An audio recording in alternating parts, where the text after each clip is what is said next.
Assalamu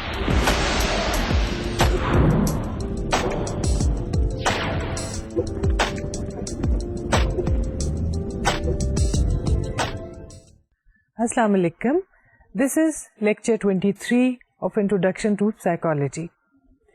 In today's lecture, we will start a new topic that is interesting and that is very relevant to the student's life. But before that, let's see what we talked about in the last lectures. Actually, in the last 3 lectures, we were talking about learning and the different models or approaches of learning. We talked about the classical conditioning model, the operant conditioning model, and the cognitive model of learning.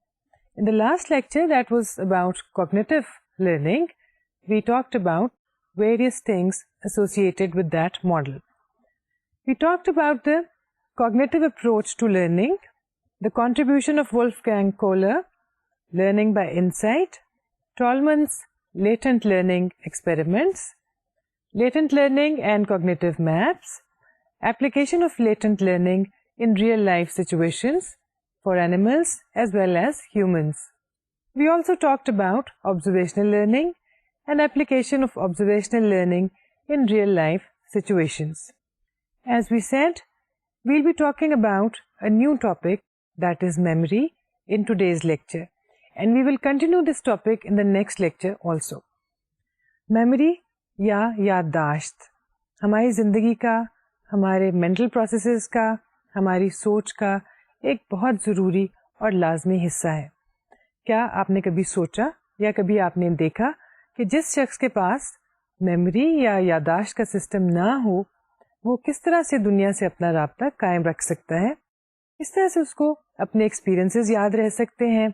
کس طرح سے وہ دوسرے لوگوں کے ساتھ interact کر سکتا ہے؟ شاید کسی طرح سے بھی نہیں. میموری ایک اہم نظام ہے جس کے بغیر شاید ہمارے کوگنیٹو پروسیسز اور ہماری لرننگ بے مقصد اور بے معنی ہو کر رہ جائے گی. Before we actually start talking about memory, just ask a few questions to yourself. Ask yourself, what happens next once we have learned something? How come the learned material stays with us? Why do we forget telephone numbers, learn for calling our favorite TV host once we have made a call? Why don't we forget the multiplication tables learnt at school? Why does it take longer to learn a subject we do not like and learn quickly what we like? All these questions relate to memory and allied issues like long and short-term memory and the role of interest and attention. گویا ہم پچھلے lectures میں جب learning کی بات کر رہے تھے تو اگلا سوال ہمارے ذہن میں یہی آتا ہے کہ جو چیزیں سیکھی گئی ہیں یا لرن کی گئی ہیں وہ سیکھے جانے کے بعد کہاں جاتی ہیں، اور ایسا کیوں کر ہوتا ہے کہ جو چیز ہم نے آج سیکھی یا آج سے 10 سال پہلے یا 20 سال پہلے سیکھی وہ آج بھی ہمیں اسی طرح سے یاد ہے جیسے کہ اس وقت تھی، جیسے کہ ملٹیپلیکیشن ٹیبلز. اور ایسا کیوں کر ہوتا ہے کہ کوئی ٹیلی فون نمبر جو ہم نے یاد کیا، کسی سے سنا، اسی نمبر پر ہم نے فون کیا اور جو ہی ہم نے فون کال کر لی وہ فون نمبر ہمیں بھول گیا، اور جو چیزیں ہمیں اچھی لگتی ہیں وہ کیوں کر ہمیں جلدی یاد ہو جاتی ہیں، اور جو چیزیں ہمارے انٹرسٹ کی نہیں ہوتی یا ہمیں بورنگ لگتی ہیں ان کو یاد کرنے میں ہمیں خاصی دقت ہوتی ہے اور ان کو ہم جلد ہی بھلا بھی دیتے ہیں. یہ سب چیزیں میموری کے دائرے میں شامل ہیں. میموری یا یادداشت کا نظام جس کے ذریعے ہم چیزوں کو اپنے دماغ میں محفوظ بھی رکھتے ہیں اور ان کو وقتاً فوقتاً استعمال بھی کرتے ہیں. بعض اوقات ہم ان کو بھول بھی جاتے ہیں لیکن ضرورت پڑنے پر وہ واپس ہماری کانشیسنیس میں ہمارے سامنے آ جاتی ہیں. Memory usually considered as the storehouse of information alone, but it is more than just that. Memory is the process of encoding, storing and retrieving information. گویا میموری سے مراد صرف یادداشت نہیں ہے، یعنی کسی بات کو آپ کے کہنے پر یا کسی اور کے کہنے پر یاد کر لینا ہی میموری نہیں ہے. میموری بہت سے سب پروسیسز پر مشتمل ہے. اس میں ہم آنے والی انفارمیشن کو یا مٹیریل کو انکوڈ کرتے ہیں، یعنی اس کو اسٹور کرنے کے لیے تیار کرتے ہیں. اس کے بعد اس میں اسٹوریج کا ایک سسٹم ہے، اور ایک دفعہ جب میموری اسٹور ہوگی تو اس کو ریٹریو کرنے کا یا ریکال کرنے کا یا اس کو دوبارہ سے یاد کرنے کا بھی ایک الگ سے نظام ہے. The recollection and reinstatement of the past experiences is a part of memory in which the new conscious experiences also are or may be added all the time. Woodworth defined memory as LIR, where L is the act of learning, I is the time duration or the interval between the act of learning and remembering, and R is the act of remembering itself. یعنی memory جو ہے صرف یاد کرنا یا remember کرنا نہیں ہے، اس میں سیکھے جانے کا عمل بھی شامل ہے، اور سیکھے جانے کے عمل سے لے کر اس کو دہرانے یا اس کو یاد کرنے کا عمل اور ان کا درمیانی وقفہ، یہ سب چیزیں میموری ہی کا حصہ ہیں. Memory consists of 3 sub-processes: encoding, storage, and retrieval. Encoding, the process of initial recording of information. Information is recorded in such a form that is ready for use by our memory at any time.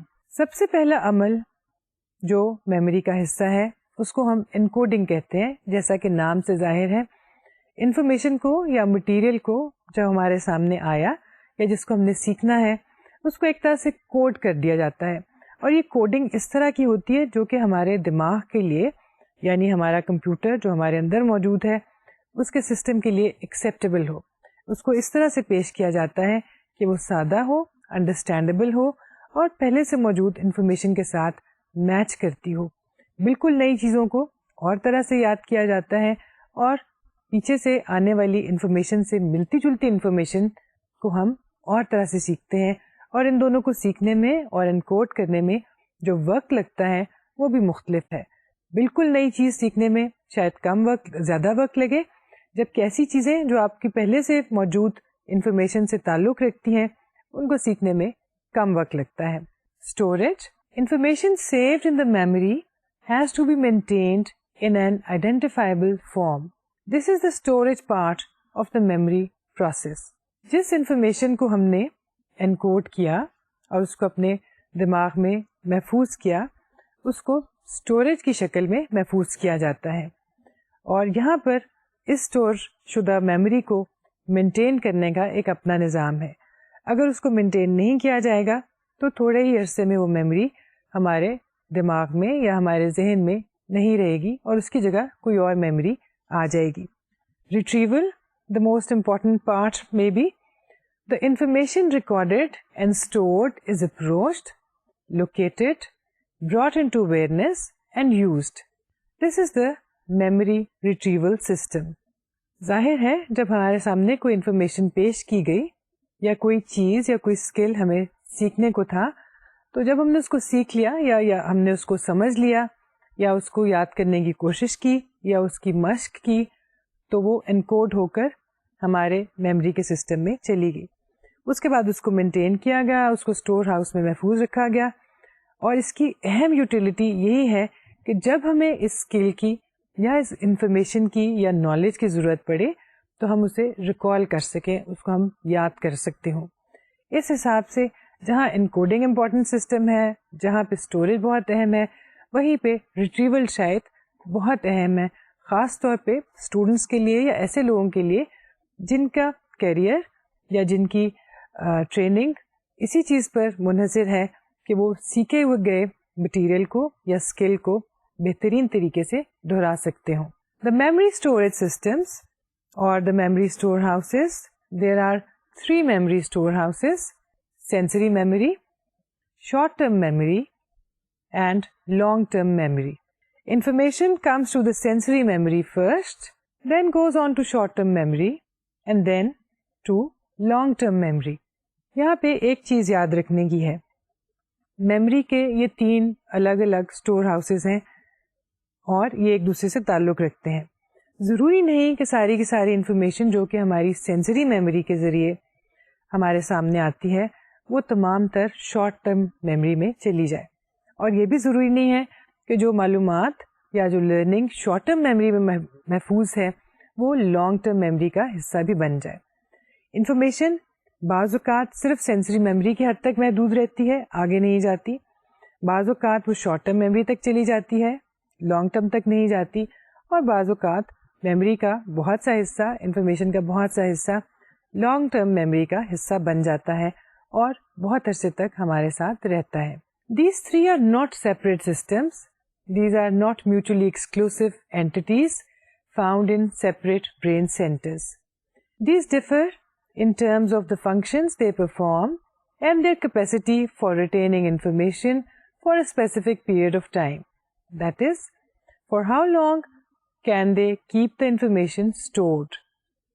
These are abstract divisions on the basis of their primary characteristics. جیسا کہ ہم نے پہلے کہا تھا, sensory memory, short term memory اور long term memory, memory کے 3 store houses ہیں.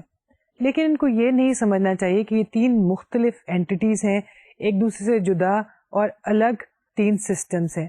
نہیں, یہ آپس میں تعلق رکھتے ہیں, یہ انٹر لنکڈ ہیں. ان کو ڈفرینشیٹ اس طرح سے کیا جاتا ہے اور اس وجہ سے کیا جاتا ہے جس سے یہ معلوم ہوتا ہے کہ میموری کا یہ حصہ میموریز کو یا انفارمیشن کو بہت محدود عرصے تک اسٹور کر سکتا ہے, یہ حصہ کچھ زیادہ عرصے تک, اور تیسرا حصہ اس سے بھی زیادہ مدت تک. یہ ایک بنیادی فرق ہے جو تینوں سسٹمز میں ہے, ورنہ یہ تینوں سسٹمز ایک ہی بڑے سسٹم کا حصہ ہیں, یعنی کہ میموری کا. میموری اسٹور ہاؤسز کے سسٹمز میں آنے والا سب سے پہلا نام ہے سینسری میموری کا. جیسا کہ نام سے ظاہر ہے, ایسی میموری جس کا تعلق سینسز کے ساتھ یا سینسری سسٹم کے ساتھ یا سینسیشن کے ساتھ ہے. سینسیشن سے آپ بہت اچھی طرح سے واقف ہیں, اس کے بارے میں ہم بات کر چکے ہیں. ایسی انفارمیشن جو ایکسٹرنل اسٹیمولائی کے ذریعے ہمارے سینس آرگنس پر اثر ڈالتی ہے یا ریفلیکٹ ہوتی ہے, اور وہ ہمارے سینسری سسٹم کے ذریعے میسیجز کی صورت میں ہمارے دماغ تک جاتی ہے, جس کے جواب میں کوئی رد عمل ظاہر ہوتا ہے. Sensory memory, storage of memory lasting for a while. This is the initial momentary state. The person's sensory system records information as a raw and non-meaningful stimulus. یعنی یہ وہ میموری ہے جو ہمارے سینس آرگنس پر بیرونی دنیا سے آنے والے اثر کو ریکارڈ کرنے کے نتیجے میں ظاہر ہوتی ہے. یہ میموری بہت مختصر عرصے کے لیے ہوتی ہے اور بعض اوقات ہمیں اس وقت بھی احساس نہیں ہوتا کہ یہ ہمارے دماغ پر رجسٹر ہو رہی ہے, لیکن یہ ایک واضح قسم کی میموری ہوتی ہے اگر یہ ہمیں یاد رہ جائے. For example, a fly that sat on your nose in the park this morning, the sound of the car that passed by you, or the feel of the dry leaf that landed on your head when you were waiting for the bus. یہ سب وہ چیزیں ہیں جو آپ کے ساتھ ہوئیں. مکھی بھی آ کر بیٹھی, گاڑی بھی آپ کے پاس سے گزری اور اس کی آواز بھی سنائی دی, اور ایک پتا بھی آپ پر آ کر گرا جس کو آپ نے اس وقت محسوس کیا. جس وقت یہ چیزیں ہو رہی تھیں اس وقت آپ ان کو محسوس کر رہے تھے اور آپ کی میموری میں یہ ایک سینسری میموری کی صورت میں محفوظ ہوئی تھی کیونکہ آپ نے ان کو محسوس کیا تھا. لیکن یہ اثر آپ کو کتنی دیر تک یاد رہتا ہے؟ کیا آپ کو شام تک یاد تھا کہ وہ مکھی آپ پر آ کے بیٹھی تھی یا وہ پتا آپ پر آ کر گرا تھا؟ شاید نہیں. ہاں, آپ کوشش کریں تو شاید آپ کو یاد ہو جائے, مگر دن بھر میں اتنی بہت سی چیزیں, اتنے بہت سے پیسز آف انفارمیشن آپ کے دماغ پر اثر انداز ہوتے ہیں کہ اس طرح کی بہت سی چھوٹی چھوٹی چیزیں جو کہ ہمیں اس وقت محسوس ہوئی تھی وہ ہمیں بعد میں یاد نہیں رہتی. ایسا عام طور پر سینسری میموری کی صورت میں ہوتا ہے. Types of sensory memory: iconic memory, echoic memory, and memories related to other senses. Iconic memory: the information gathered by our visual sense is reflected by the iconic memory. That is, memory in the visual domain. یعنی وہ information جو ہمارے visual system کے تحت ہمارے memory store house میں آتی ہے اور رجسٹر ہوتی ہے وہ آئیکونک میموری ہے. جیسے آپ نے دن بھر میں بہت سی چیزیں دیکھی ہوتی ہیں, آپ جب سڑک پر گاڑی چلا رہے ہوتے ہیں یا پیدل چل رہے ہوتے ہیں یا موٹر سائیکل کے اوپر سفر کر رہے ہوتے ہیں تو آپ کو ارد گرد بہت سی چیزیں دکھائی دیتی ہیں اور آپ ان کو رجسٹر کرتے ہیں, ان کو محسوس کرتے ہیں. اور وہ آپ کی سینسری میموری کا حصہ ہوتی ہیں.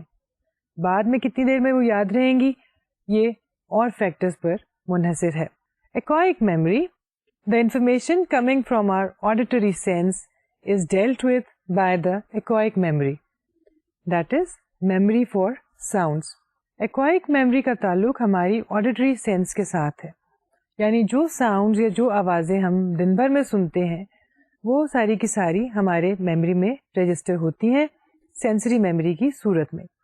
پھر سے وہی بات کہیں گے, یہ کتنی دیر تک وہاں رہیں گی اس چیز کا دار و مدار اور بہت سے فیکٹرز پر ہے. آئیکونک اور ایکوائک میموری کی طرح سے ہمارے اور جو سینسری سسٹمز ہیں ان سے متعلقہ سینسز بھی سینسری میموری میں اسٹور ہوتی ہیں. یہ سینسیشنز ہمارے دن بھر کے مختلف معمولات میں فرق وقت پر ظاہر ہوتی ہیں. مثلا olfactory سینس ہو تو آپ کو مختلف طرح کی اسمیلس یاد رہ جاتی ہیں یا آپ ان کو محسوس کرتے ہیں جس وقت وہ ظاہر ہوتی ہیں, یا مختلف چیزوں کا ٹیسٹ یا مختلف چیزوں کا ٹچ. لیکن سب سے زیادہ سینسری میموریز جو کہ اہمیت رکھتی ہیں اور جو زیادہ تر وقت میں ظاہر ہوتی ہیں وہ آئیکونک اور ایکوائک میموریز ہیں. Sensory memory is short lived, ranging from just about 1 second to a few seconds. Its duration depends upon the intensity of the stimulus too. Iconic memory may fade in less than a second, whereas the echoic memory may last for 3-4 seconds. The stimuli that have a high intensity may stay for a bit longer. یہ چیز آپ نے اپنی روزمرہ کی زندگی میں بھی نوٹ کی ہوگی. مختلف چیزیں جب آپ کے سامنے سے گزرتی ہیں سڑک پر یا گھر میں سے, آپ کھڑکی میں سے باہر دیکھ رہے ہیں یا کسی بھی جگہ پر ہیں, کسی پارک میں ہیں, بہت سی چیزیں آپ کے سامنے حرکت بھی کرتی ہیں, موجود بھی ہوتی ہیں. بہت سے درخت اور جانور اور پرندے آپ کے سامنے سے دکھائی دے رہے ہوتے ہیں, گاڑیاں گزر رہی ہوتی ہیں, اور یہ سب کے سب ایک امیج کی صورت میں آپ کے ذہن میں جاتے ہیں. لیکن جب آپ اس جگہ سے ہٹتے ہیں تو شاید 1 یا 2 سیکنڈ سے زیادہ یہ آپ کے ذہن میں قائم نہیں رہتے, ماں سوائے اس کے کہ کوئی اور فیکٹرز ہوں جن کی وجہ سے یہ آپ کو یاد رہ جائیں. اس کے مقابلے میں جو آڈیٹری سینسیشنز ہیں وہ نسبتاً زیادہ دیر تک ذہن میں محفوظ رہتی ہیں, اور ان کا دورانیہ عام طور پر ویژول سینسیشنز کے مقابلے میں 2-4 سیکنڈ زیادہ ہوتا ہے, لیکن اس سے زیادہ نہیں. جیسے کہ ہم نے پہلے کہا تھا, سینسری میموری شارٹ lived ہوتی ہے اور اس کا دورانیہ اور اس کے محفوظ رہنے کا وقفہ چند سیکنڈ سے زیادہ نہیں ہوتا. Sensory memory is like a temporary image that may vanish forever and may be replaced by another if it is not shifted to another processing system or memory storehouse. Sensory memory short lived ہے, بہت تھوڑی دیر کے لیے ہوتی ہے. اگر یہ کسی اور اسٹور ہاؤس میں یعنی کہ شارٹ ٹرم میموری میں داخل نہ کر دی جائے تو یہ ہمیشہ کے لیے فیڈ ہو جائے گی یا غائب ہو جائے گی اور دوبارہ ہمارے سامنے ظاہر نہیں ہوگی. شارٹ ٹرم میموری میں جانے سے پہلے جب ہم سینسری میموری کی بات کر رہے ہیں تو ایک چیز یاد رکھنے کی ہے کہ سینسری میموری کتنی دیر تک رہے گی اور اس کا امپیکٹ کیسا ہوگا. اس چیز کا انحصار اس پر بھی ہے کہ جو اسٹیمولس ہمیں انفارمیشن پرووائڈ کر رہا ہے, سینسری انفارمیشن دے رہا ہے, وہ کتنا انٹینس ہے. اسٹیمولس کی انٹینسٹی اس بات کو ڈٹرمن کرتی ہے کہ سینسری میموری زیادہ دیر تک رہے گی یا کم وقفے تک. اگر اسٹیمولس بہت انٹینس ہوگا تو سینسری میموری نسبتاً زیادہ دیر تک ہمارے ساتھ رہے گی, اور کم انٹینس یا دھندلے اور مدھم اسٹیمولس کی صورت میں اس کی سینسری میموری بھی بہت تھوڑی دیر کے لیے رہے گی, مدھم ہوگی اور اتنی کلیئر نہیں ہوگی. سینسری میموری کے بعد ہمارا دوسرا میموری اسٹور ہاؤس آتا ہے جو کہ ہے short term memory. Short term memory, this system is higher in functioning than sensory memory as it stores information in terms of meaning and not just simple sensory stimulation. Sensory information is meaningless and therefore discarded. If it is sent to the short-term memory, then a meaning is added to it. Sensory memory, جیسے کہ ہم نے پہلے کہا تھا, short lived ہے, اور اس کی ایک بنیادی وجہ یہ ہے کہ وہ ایک meaningless memory ہوتی ہے. If it is meaningful to us, it will stay with us for a longer period of time. مثلاً جیسے کہ ہم نے بات کی کہ اگر آپ دن میں پارک سے گزر رہے تھے اور ایک مکھی آ کر آپ پر بیٹھ گئی اور اس کے بعد وہ گزر گئی. یہ چیز آپ کو شاید یاد نہ رہے اور شاید آپ اس کو اس وقت نوٹس بھی نہ کریں, لیکن وہی مکھی اگر شہد کی مکھی ہوتی اور اس نے آپ کو کاٹا بھی ہوتا تو شاید اس میموری کو آپ بہت دیر تک بھلا نہ پاتے. چنانچہ سینسری میموری جب شارٹ ٹرم میموری میں داخل کر دی جاتی ہے تو اس کو ایک میننگ دے دیا جاتا ہے, اس کا ایک مطلب بن جاتا ہے, اور کیونکہ اب وہ میننگ فل ہو جاتی ہے تو وہ نسبتاً زیادہ وقفے تک ہمارے ساتھ رہتی ہے. لیکن شارٹ ٹرم میموری بھی بہت عرصے تک ہمارے ساتھ نہیں رہتی. Since now it is meaningful, it will be retained, though for not a very long time. Short-term memory retains information for 15 to 25 seconds, unless moved into the long-term memory system. Short-term memory 15 سے 20-25 second تک ہمارے ساتھ رہتی ہے, اور جیسے sensory memory اگر meaning فل ہو تو وہ زیادہ دیر تک ہمارے ساتھ رہتی ہے, اسی طرح سے اگر شارٹ ٹرم میموری کو اگلے اسٹور ہاؤس میں یعنی لانگ ٹرم میموری میں نہ داخل کر دیا جائے تو وہ بھی بہت جلد غائب ہو جائے گی اور ہمارے سے دور ہو جائے گی. لیکن اگر اس سے ہم نے کوئی کام کرنا ہے یا ہم نے اس کو مزید پروسیس کرنا ہے یا اس کی انڈرسٹینڈنگ ہمارے لیے اہم ہے تو وہ لانگ ٹرم میموری کا حصہ بن جاتی ہے, ورنہ تھوڑی دیر ہمارے ساتھ رہنے کے بعد وہ ہمیں کبھی دوبارہ دکھائی نہیں دیتی, کبھی محسوس نہیں ہوتی. How is sensory memory transformed into short-term memory? The exact process is not yet clearly known. There are two main theories in this regard. A. The transformation takes place when the sensory stimulus is converted into words. And B. The transformation of sensory memory into short-term memory takes place after the sensory information is converted into graphic representations or images. دو بنیادی theories ہیں اس بارے میں کہ sensory memory کیوں کر short term memory کا حصہ بنتی ہے.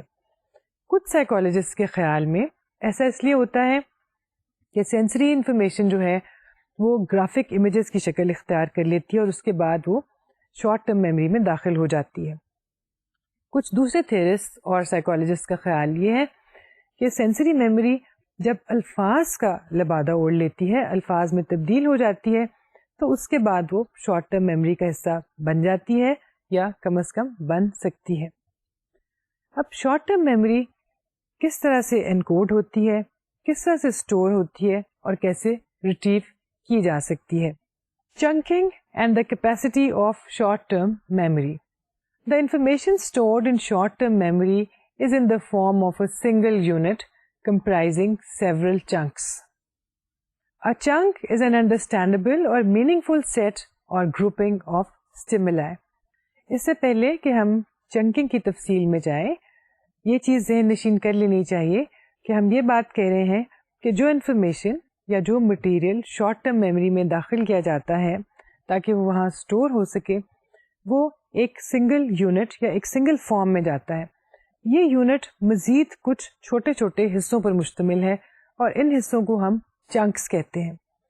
شارٹ ٹرم میموری میں چیزیں چنکس کی صورت میں اسٹور ہوتی ہیں, ایک بڑی سی ٹوٹل اوور آل فارم میں نہیں. ہم کسی بھی مکمل پیس آف انفارمیشن یا مکمل مٹیریل جو کہ ہمیں دیا گیا ہے اس کو ایز اٹ از یاد نہیں کر لیتے, بلکہ ہم اس کو چھوٹے چھوٹے حصوں میں دیکھتے ہیں, پرسیو کرتے ہیں, سمجھتے ہیں اور یاد کرتے ہیں. A chunk is an understandable or meaningful set or grouping of stimuli. For example, look at this number 001023.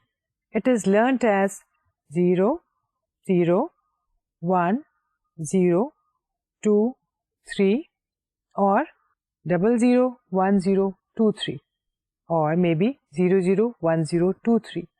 یعنی ایک نمبر ہے جو ہمارے سامنے مختلف ڈیجٹس پر مشتمل ہے, خواہ وہ کوئی ٹیلی فون نمبر ہو یا کسی کے گھر کا ایڈریس ہو یا شاید کوئی ای میل ایڈریس بھی ہو. اس کو ہم ویسے کا ویسا کسی تصویر کی طرح اٹھا کر ذہن نشین نہیں کر لیتے, ہم اس کو مختلف چھوٹے چھوٹے ٹکڑوں میں یا چھوٹے چھوٹے حصوں میں یاد رکھتے ہیں, ایسے حصوں میں جس سے ہمارا ذہنی نظام یا ہمارے مینٹل پروسیسز پہلے سے واقف ہیں اور جو کہ اس کے لیے ایک ایکسیپٹیبل فارم ہے. آپ دیکھیے, آپ نے کبھی بھی کوئی فون نمبر مکمل صورت میں ایک تصویر کی طرح اٹھا کے اپنے ذہن میں نہیں بٹھا لیا ہوگا.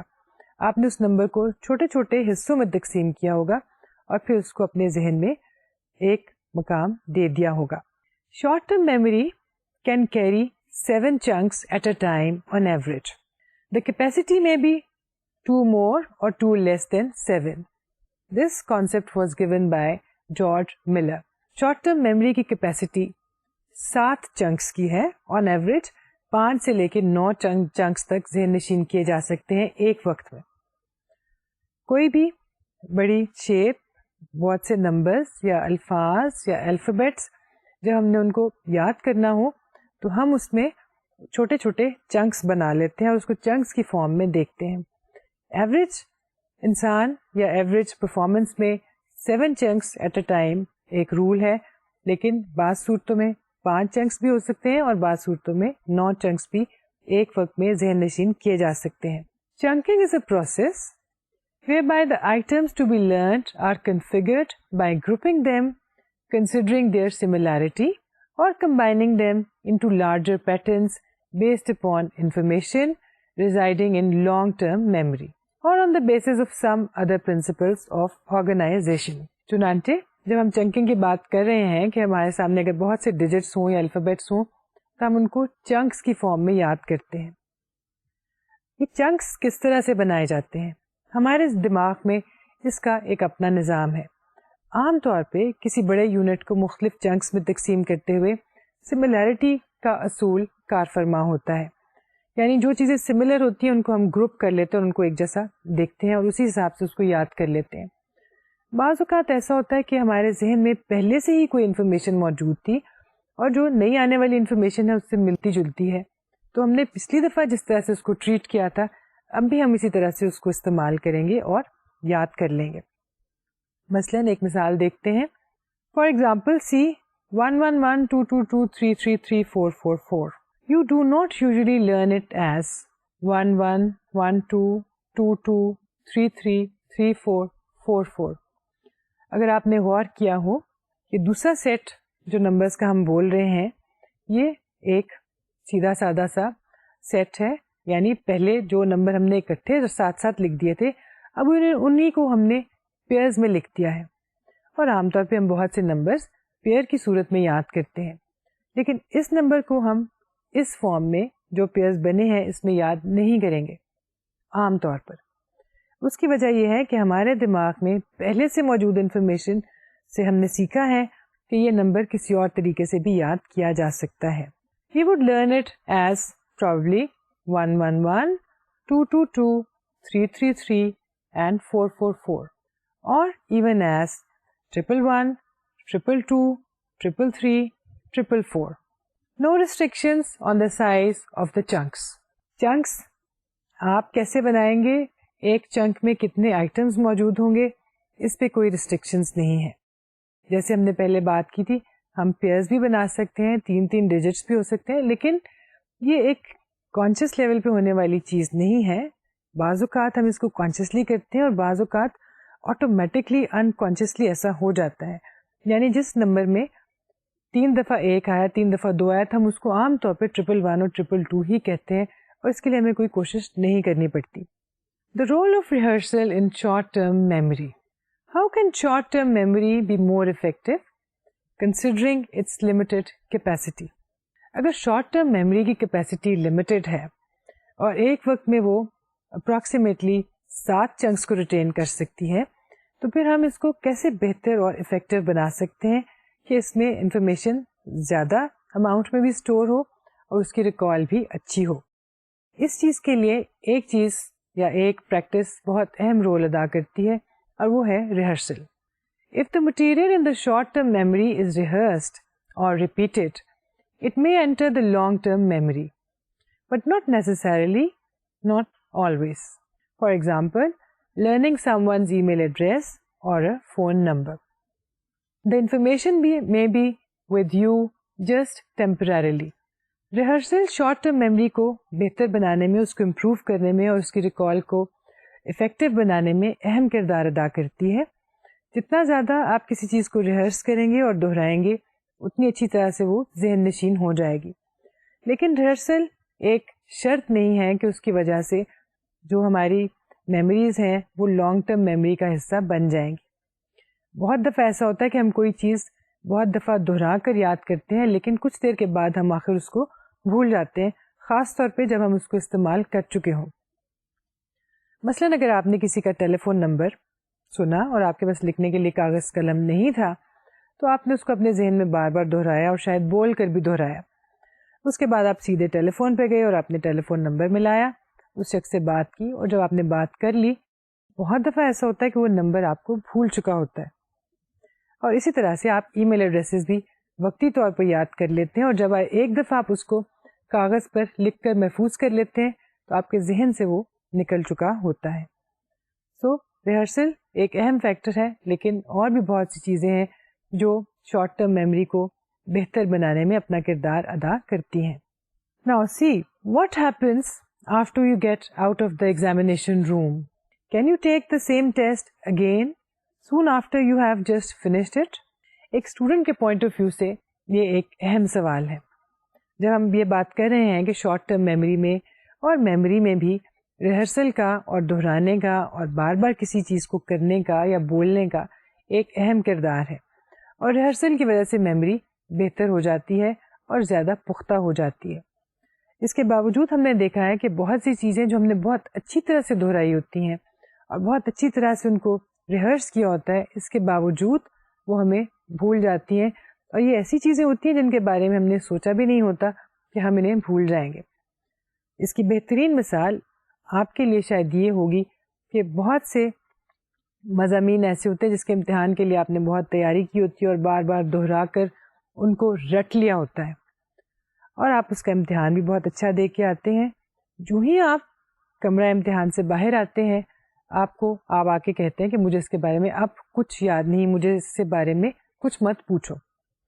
اس وقت اگر آپ کو کہا جائے کہ یہی ٹیسٹ آپ کا ابھی دوبارہ ہوگا تو آپ میں سے کتنے لوگ ہوں گے جو پہلی بات تو یہ کہ ٹیسٹ دینے پر تیار ہوں, اور دوسرے یہ کہ دوسری دفعہ بھی اتنی اچھی طرح سے ہی وہ ٹیسٹ کریں جیسا کہ انہوں نے پہلی دفعہ کیا تھا. عام طور پر جب ایکسپیریمنٹس میں اس طرح کے ٹیسٹ دیے گئے تو یہ دیکھا گیا کہ دوسری اٹیمپٹ میں اسٹوڈینٹس نے اس طرح سے پرفارم نہیں کیا جیسے کہ انہوں نے پہلی دفعہ کیا تھا. چنانچہ بہت سی چیزیں جو ٹیمپریریلی یاد کی گئی تھیں گو کہ بہت ریہرسل کے بعد اور بہت پریکٹس کے بعد وہ وقتی طور پر ان کے ساتھ تھیں, اور جب ایک دفعہ انہوں نے ان کو لکھ لیا تو ان کے ذہن سے مٹ گئی.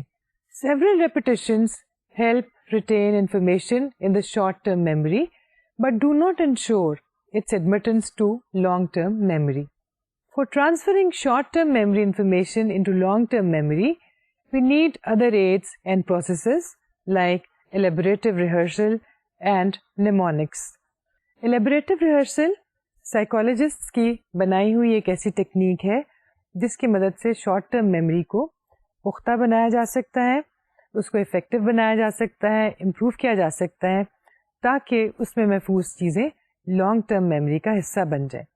یعنی ایسا اس وقت ہوتا ہے جب ہم یہ چاہ رہے ہوں کہ یہ چیز ہمیں چند سیکنڈ میں بھول نہ جائے بلکہ ہمیشہ ہمیشہ یا کم از کم بہت لمبے عرصے تک ہمارے ساتھ رہے. Elaborative rehearsal is a technique or process whereby the material to be learned or remembered is elaborated upon in order to improve encoding of information. The information is organized in a manner easy to be stored or encoded. Examples of elaborative rehearsal: imagining a relationship that strengthens the association between material to be learnt. For example, learning a new name by relating it to an emperor with the same name. یعنی بعض دفعہ ہم نے کوئی ایسی چیز یاد رکھنی ہوتی ہے جو ہمارے لیے بالکل نئی ہے اور اس کو ہم نہیں جانتے تھے, لیکن اس کو ہم اپنے ذہن میں کسی ایسی چیز کے ساتھ ایسوسیٹ کر لیتے ہیں جس سے ہم پہلے سے واقف تھے اور جس کو ہم بارہا استعمال کر چکے ہیں. مثلاً اگر آپ کو ایک نئے آنے والے شخص کا, کسی نئے ٹیچر کا نام یاد رکھنا ہے, یا آپ کی بہت بڑی سی کلاس ہے اور ان میں سے کسی ایک کلاس فیلو کا نام آپ کو یاد رکھنا ہے, تو آپ اپنے ذہن میں اس کے نام کو کسی مشہور بادشاہ کے نام کے ساتھ ایسوسیٹ کر سکتے ہیں, اور آپ یہ کہہ سکتے ہیں کہ جب یہ شخص میرے سامنے آئے گا تو میرے ذہن میں اس بادشاہ کا نام آنا چاہیے جس کے نام سے میں بہت اچھی طرح سے واقف ہوں. مثلاً آپ کے کلاس فیلو کا نام اگر اورنگزیب ہے اور آپ کو ایک نیا نام لگ رہا ہے اپنے کسی کلاس فیلو کے لیے, اور آپ کے بہت سے اور کلاس فیلوز بھی ہیں جن کے نام آپ نے یاد رکھنے ہیں, تو آپ اس کلاس فیلو کے لیے اپنے ذہن میں مغل شہنشاہ کا نام لے آئیں گے, اور اس طرح سے اس کا نام آپ کو اکثر نہیں بھولے گا.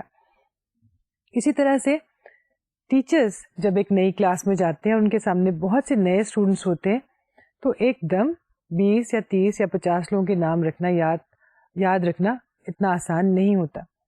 تو عام طور پہ ٹیچرز ہر اسٹوڈنٹ کے چہرے اور اس حلیے کو دیکھتے ہوئے اس کو کسی اور جانی پہچانی شخصیت کے ساتھ ایسوسیٹ کر لیتے ہیں, یا اس کی اپنی اپیرنس میں سے ہی کسی ایک خاص فیکٹر کو نوٹ کر لیتے ہیں اور اس کی ایسوسیشن اس کے نام کے ساتھ بنا لیتے ہیں, اور یوں یہ نام ان کو جلدی یاد ہو جاتے ہیں.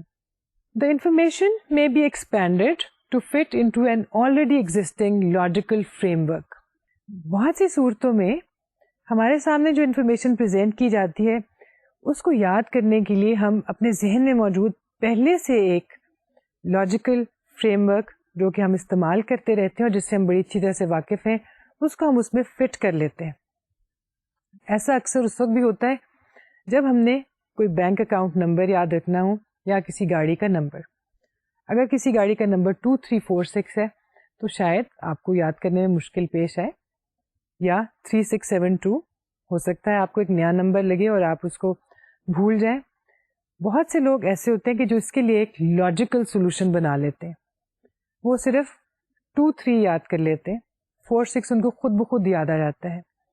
ایسا کیوں کر ہوتا ہے؟ وہ اپنے ذہن میں ایک لاجیکل سسٹم کے تحت 23 multiplied by 2 is equal to 46 کر لیتے ہیں.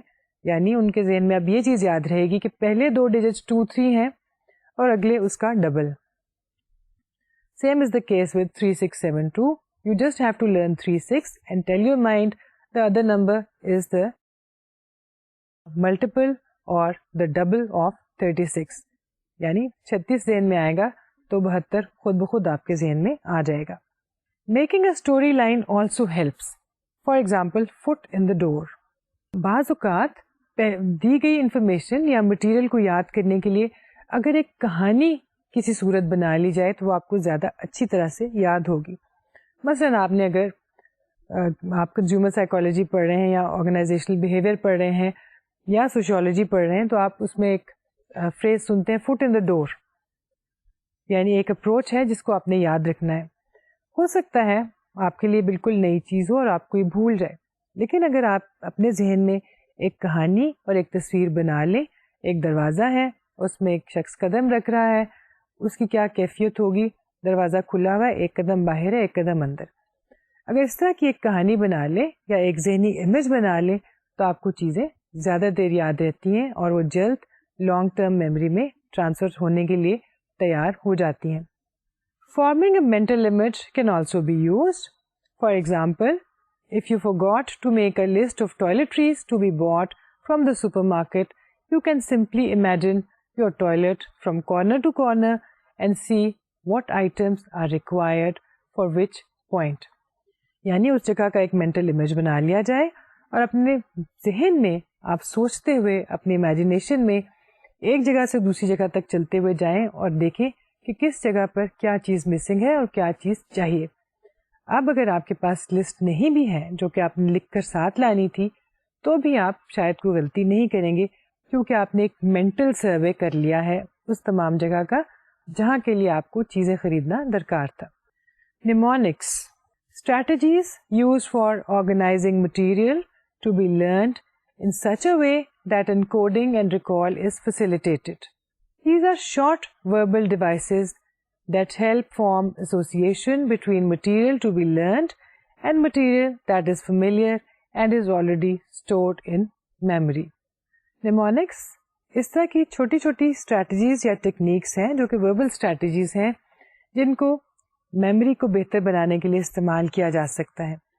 اس میں مختلف پرنسپلز آف آرگنائزیشنز بھی استعمال کیے جا سکتے ہیں اور اس کے ساتھ ساتھ ہم پہلے سے موجود میموری کو استعمال کرتے ہوئے بھی کچھ ایسی اپروچز یوز کر سکتے ہیں جن کی مدد سے ہمیں کوئی مٹیریل جلدی یاد ہو جاتا ہے. جیسے کہ ہم نے پہلے کہا کسی چیز کو پہلے سے فیملیئر چیز کے ساتھ ایسوسیٹ کر لینا ایک نیمونک ٹیکنیک ہی کہلائے گی. There are different mnemonics or mnemonic strategies. Method of loci, that is associating names, people or objects to be remembered with places you are familiar with. For example, you have to learn names of 6 famous people. You mentally place each one in separate room of your home. For learning, you start mentally and enter from the main door, and using the way you usually do, you find one person in one room. The same is repeated for recall. Ancient Greeks used this method. Loci is the plural of locus, and locus means place. Method of loci ایک پرانی technique ہے جو صدیوں پہلے بھی استعمال کی جاتی تھی اور اینشنٹ گریس میں استعمال ہوتی تھی تاکہ جو لوگ تقریریں کرتے تھے اور انہوں نے بہت زیادہ باتیں سننے والوں سے کرنی ہوتی تھی، سامعین کو بتانی ہوتی تھی، وہ ان کو کہیں بھول نہ جائے، اس کے لیے یہ ایک طریقہ ایجاد کیا گیا. لوسائی لوکس کا پلورل ہے. لوکس سے مراد ہے جگہ یا مقام یا پلیس، یعنی جن چیزوں کو آپ نے ذہن نشین کرنا ہے اور یاد رکھنا ہے ان کو مختلف جگہوں کے ساتھ، مختلف مقامات کے ساتھ ایسوسیٹ کر لیا جائے. جیسا کہ ابھی جو مثال ہم نے آپ کے سامنے بیان کی، اس میں کہا کہ اگر آپ کو 6 لوگوں کے نام یاد رکھنے ہیں تو آپ اپنے ذہن میں ہر شخص کو اپنے گھر کے کسی ایک کمرے کے ساتھ ایسوسیٹ کر لیں اور یہ تصور کریں کہ وہ وہاں پر کھڑا ہے. اب آپ ایک مین دروازے سے انٹر ہوں گے گھر میں اور ہر کمرے میں جائیں گے تو آپ کو اس کمرے والا شخص ملے گا. اس طرح کی ٹیکنیک ہسٹری میں استعمال کی جا سکتی ہے جب آپ کو بہت سے لوگوں کے نام اور بہت سی تاریخیں یاد رکھنی ہوتی ہیں. تو اگر آپ ان کو ایک فیملیئر جگہ کے ساتھ ایسوسیٹ کر دیں اور مینٹلی ان کو وہاں پلیس کر دیں تو جوں آپ اس جگہ سے مینٹلی گزریں گے آپ کو وہ تمام نام اور تمام تاریخیں یاد ہو جائیں گی. اس کا ایک اور طریقہ یا اس کی ایک اور ویریشن یہ ہے کہ آپ اپنے گھر سے کالج تک جس راستے سے آتے ہیں اور اس راستے میں جو بس اسٹاپس آتے ہیں ہر بس اسٹاپ کے ساتھ کسی ایک نام کو ایسوسیٹ کر لیں کہ پہلے اسٹاپ پہ فلاں بادشاہ کھڑا ہے، دوسرے اسٹاپ کے اوپر اس بادشاہ کا اگلا بیٹا وہ وہاں پہ کھڑا ہے، اور یوں آپ تمام اسٹاپس کے ساتھ ہسٹری کے کورس میں پڑھے جانے والے تمام نام ایسوسیٹ کر لیں اور مینٹلی اپنی بس میں بیٹھیں اور ٹریول کرتے جائیں پہلے اسٹاپ سے آخری اسٹاپ تک، اور یوں آپ کو وہ تمام کے تمام نام بڑی آسانی سے یاد ہو جائیں گے. اسی طرح سے اور بھی بہت سی نیمونکس استعمال کی جاتی ہیں. Acrostic like mnemonics, that is learning material by using the first letter of each word to be learnt as a cue. اس طرح کی ٹیکنیک کو ہم ایبریویشنز کی ٹیکنیک بھی کہتے ہیں، یعنی آپ نے بہت سے لفظ جو یاد کرنے ہیں، خاص طور پہ نئی ٹرمینالوجی جو آپ نے یاد کرنی ہے، آپ ان کا صرف پہلا حرف لے لیتے ہیں یا اس کی پہلی ایبریویشن لے لیتے ہیں اور انیشل لے لیتے ہیں اس کا، اور اس کے بعد ان سب کو ملا کر کوئی ایک اور نئی ٹرم یا فریز یا لفظ بنا لیتے ہیں یا ایک نئی ایبریویشن بنا لیتے ہیں. اس کی سب سے سمپل مثال ہے USA، United States of America. کسی شخص کو شاید یونائٹیڈ اسٹیٹس آف امریکہ یاد رکھنا جبکہ اس نے پہلی دفعہ یہ نام سنا ہو مشکل لگے، تو وہ اگر USA ذہن میں رکھ لے تو اس کو خود بخود یاد آ جائے گا. U سے مراد ہے یونائٹیڈ، S سے مراد ہے اسٹیٹس، A سے مراد ہے امریکہ. یہ ٹیکنیک وہ ہے جس میں یہ تمام انیشل الفاظ، انیشل حروف جو ہم استعمال کرتے ہیں یہ ایک طرح کے کیو کا کام دیتے ہیں. اسی طرح سے میتھمیٹکس میں بارڈ ماس ہم استعمال کرتے ہیں. اگر ہم نے علیحدہ علیحدہ سے بریکٹس، اوپن، ڈویژن، ملٹیپلیکیشن یہ سب چیزیں یاد رکھنی ہوں تو شاید ہمیں مشکل پیش آئے، خاص طور پہ جب ہم چھوٹے بچوں کی بات کر رہے ہوں ان کے لیے یہ سب چیزیں یاد رکھنا مشکل ہوتا ہے ایک وقت میں. لیکن اگر ان کو ہم بارڈ ماس سکھا دیں تو ان کو خود بخود یاد آ جائے گا کہ ایک چیز ہے جو B سے سٹارٹ ہوتی ہے، ایک O سے، ایک D سے، ایک M سے، ایک A سے، ایک S سے.